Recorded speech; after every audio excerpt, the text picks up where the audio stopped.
Vamos lá, vamos seguir falando aqui nesse início de morning sobre o coronavírus. Ontem muita coisa aconteceu, o governo federal informou que vai pedir ao Congresso que decrete estado de calamidade pública em razão da pandemia.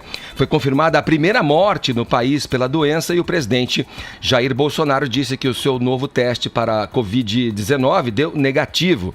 Obviamente, se o exame desse positivo, a pressão sobre ele ia aumentar ainda mais. Desde que ignorou a recomendação médica e foi no domingo 15 de março se congratular com manifestantes que o apoiam às portas do Palácio do Planalto, o presidente da República vem recebendo críticas por sua postura pessoal diante da crise pelo coronavírus.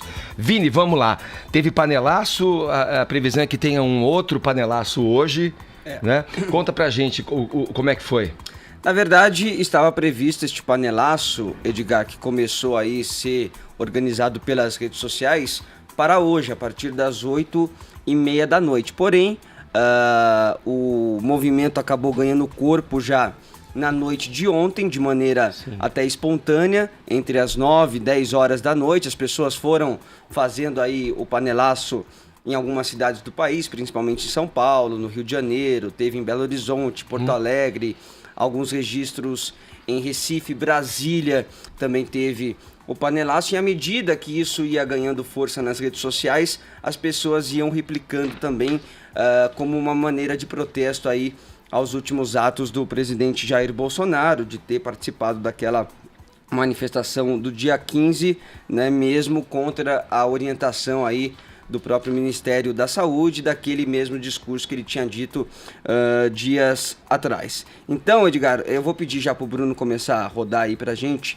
estes atos que nós tivemos em várias regiões do país. Pode soltar, por favor, Bruno, o panelaço. Em São Paulo, por exemplo, Edgar, nós tivemos na Aclimação, na República, Consolação, Santa Cecília, Higienópolis, Bela Vista, Pompeia, Pinheiros, Perdizes, Jardins, Barra Funda, Vila Madalena, Vila Romana e Pinheiros. No Rio de Janeiro, teve registro de panelaço no Jardim Botânico, Copacabana, em Botafogo, Humaitá, Lagoa e Laranjeiras. Em Brasília, lá na Asa Norte. E como eu disse, também outros registros aí em Porto Alegre, em Recife e também em Belo Horizonte. A gente vai acompanhando alguns dos vídeos que foram colocados ontem aí pelas redes sociais, um panelaço acompanhado de gritos de fora Bolsonaro. E é um movimento simbólico, Edgar, porque foi justamente este movimento que foi o símbolo dos protestos também e das manifestações contra a ex-presidente Dilma Rousseff, e que depois acabou originando as manifestações de rua, mas enfim, talvez seja um primeiro manifesto aí mais incisivo contra os atos do presidente da República, Jair Bolsonaro. Vamos lá, Adriles, o panelaço, né, através dessa manifestação popular, vem norteando de alguma forma os rumos da política brasileira nos últimos anos. Aí o Vini trouxe, por exemplo, o exemplo do que começou a gerar um movimento maior e mais forte contra a ex-presidente Dilma Rousseff. E aí, qual que é a tua opinião a respeito? Você acompanhou? O que você pensa disso? Eu dormi cedo, mas eu acompanhei, acho legítimo. Acho o principal interessante que venha sempre de bairros mais abastados, economicamente mais abastados e pessoas mais conscientes da cidadania. O presidente, vamos falar de maneira muito clara, agiu de maneira irresponsável quando tocou os manifestantes naquele domingo, sabendo que estava de quarentena sobre a possibilidade de um vírus. O teste do vírus deu negativo, mas isso, de forma alguma, anula a irresponsabilidade e o gesto do presidente. Mas a gente tem que perceber o seguinte, duas coisas. Uma coisa é o gesto e a palavra irresponsável de um presidente. Outra coisa é o gesto e a palavra responsável do governo sob a sua tutela. Em nenhum momento, pelo menos até agora, a palavra ou o gesto que foi responsável do presidente naquela circunstância, naquele momento, movido que seja pelo furor popular, o que também não desculpa, em nenhuma forma esse gesto e essa palavra irresponsável alteraram a ação extremamente irresponsável e a conduta ilibada do ministro da Saúde, Mandetta.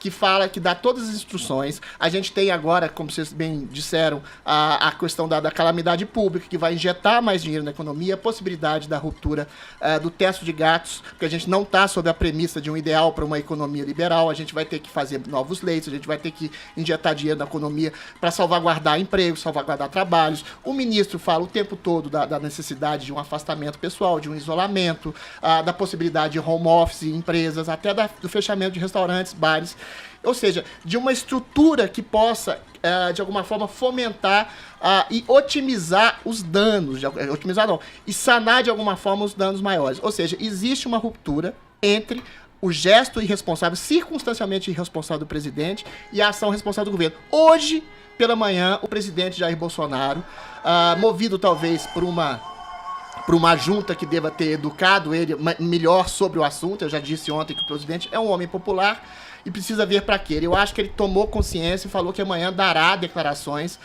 juntamente ao Rodrigo Maia, ao Toffoli e outros poderes constituídos da nação, sobre a urgência e alerta sobre o coronavírus. Que fique de alerta ao presidente que um gesto irresponsável, alargado, ainda que a figura simbólica dele não tenha alterado a responsabilidade do governo, nesse momento de uma crise nacional e internacional causada por essa pandemia, a figura de um presidente é necessária. Yes. É bom que ele tenha tomado tento e que amanhã vá dar uma resposta mais responsável à nação. Vamos ver se o povo vai acreditar nisso, porque, como eu disse aqui no início, essas manifestações, esses protestos, esse panelaço estava marcado para hoje, acabou sendo adiantado. Vamos ver se vai permanecer diante dessas novas posições que o Adriles está falando aí do presidente Jair Bolsonaro, mas é difícil crer num presidente que num dia estava pedindo para o povo repensar uma manifestação e 2 dias depois, 3 dias depois, estava junto com este povo, jogado nela, sendo negligente com a saúde pública,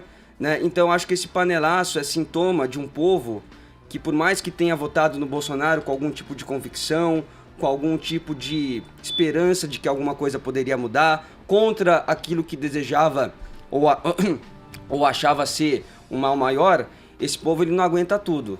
Esse povo ele tem um limite. E quando você brinca com saúde, quando você brinca com a vida das pessoas, esse limite ele chega.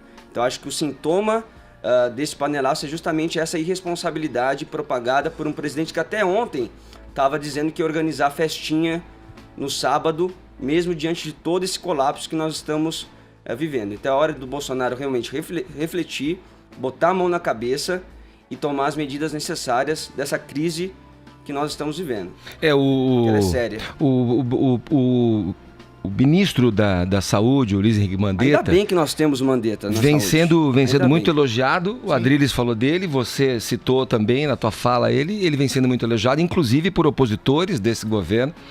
E aí eu me pergunto, né, quando falávamos aqui do que é a figura inspiradora de um líder, um líder de Estado, digamos assim, uma pessoa que ocupa o cargo no Executivo, o cargo mais alto do Executivo, o que ele pode inspirar na sua população. O Bolsonaro, ele nega, inclusive o próprio quadro técnico que trabalha para o governo do qual ele é o líder. Então, quer dizer, quando você diz brinca, Vini, eu acho que você faz uma observação muito pertinente, que até está levando pessoas que outrora apoiaram o Bolsonaro contra o que você classificou como, enfim, um mal maior, e foi assim detectado naquele raio-x, naquele momento político brasileiro, no momento da eleição, que alçaram o Bolsonaro ao cargo mais alto, à presidência da República, venham questionando essas posições. Até isso tem limite, né? Até as questões dentro do conservadorismo tem limite. Sim. Porque tem muito conservador, conheço vários conservadores clássicos que não toleram a figura de Bolsonaro. E agora estão tendo que se manifestar contra esse reacionarismo do Bolsonaro latente na figura do presidente. Esse reacionarismo do Bolsonaro, que é um erro pontual e circunstancial, ele não impede que o próprio Bolsonaro, movido por aquilo que eu chamo de uma ignorância calculada, ou seja, quando ele sabe que ele não entende do assunto, ele delega, e parece que voltou a delegar hoje, pela fala mais conscienciosa que ele teve, poderes a esses ministros que você bem elogiou, o próprio Luiz Mandetta, que se revelou um excepcional e responsável ministro da Saúde, ao Sérgio Moro, ao Paulo Guedes, ao Tarcísio, ou seja, ele formou uma equipe técnica excepcional para além de algum tipo de preconceito ou reacionarismo ou ignorância dele. Eu acho que a gente deve manter, mais uma vez eu digo aqui, o senso de proporções. Ele errou, o Bolsonaro errou e errou feio, mas ele tá voltando no erro. Então a gente tem que dar um voto de confiança e não sucumbir, não só à falta de senso de proporções, a uma eventual sanha golpista que a gente sabe que está incrustada, inclusive, dentre esses conservadores que você fala que rejeitam a figura do Bolsonaro, talvez não por uma espécie de reacionarismo, mas talvez por uma espécie de popularidade, de um caráter popular. Você falou exatamente da figura elementar e simbólica do Bolsonaro, que se comunica diretamente com o povo. Eu acho que exatamente essa desconfiança de que o povo seja sempre tutelado pela figura simbólica de um chefe de Estado é exatamente uma desconfiança do próprio princípio de democracia, às vezes. Eu acho que os conservadores, os mais limpinhos, os mais liberais, têm uma desconfiança em relação ao próprio povo e à própria democracia. Bolsonaro errou feio nesse domingo, mas ele tá voltando atrás ao erro. Já que você falou em golpe, eu acho importante a gente cobrar sempre mesmo responsabilidade do presidente Jair Bolsonaro, que diante dessa crise aí do coronavírus, não tem respondido, por exemplo, um negócio que ele levantou de maneira leviana sobre as fraudes nas eleições. Eletrônicas, das urnas eletrônicas. Então isso agora meio que foi esquecido, uma acusação grave dele. Então, o que acontece? Não é só o ato de domingo, é um contexto de todas essas declarações, de todas essas falas, de muitos gestos do presidente Jair Bolsonaro. Essas panelas que bateram ontem, muitas delas saíram a primeira vez do armário, mas outras têm a mesma marca dos protestos contra Dilma Rousseff. Sim, parece-me que há uma unificação aí, Vini, no ponto que você toca, de pessoas que por conta dessa situação que vivemos, dessa pandemia, as pessoas vão se unificando em torno das evidências. Um objetivo comum, né? Um objetivo comum, em torno de evidências que vêm se repetindo na figura e nas ações do presidente. O presidente, que tem essa rede social gigante, que sabe fazer uso dela, né? Que usou aí para divulgar vídeos de manifestação e tem usado pouco, por exemplo, para comunicar as questões relativas ao coronavírus. Concordo plenamente. Sabe? Ele poderia estar usando essa linguagem popular para mobilizar as pessoas, sabe? Uhum. Não é hora para essas temeridades aí que ele tem feito. Sim.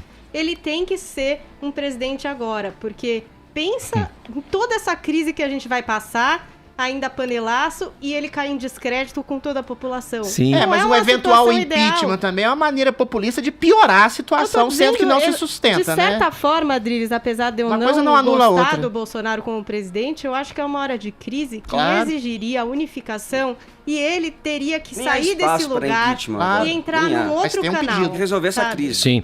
Vamos lá, vamos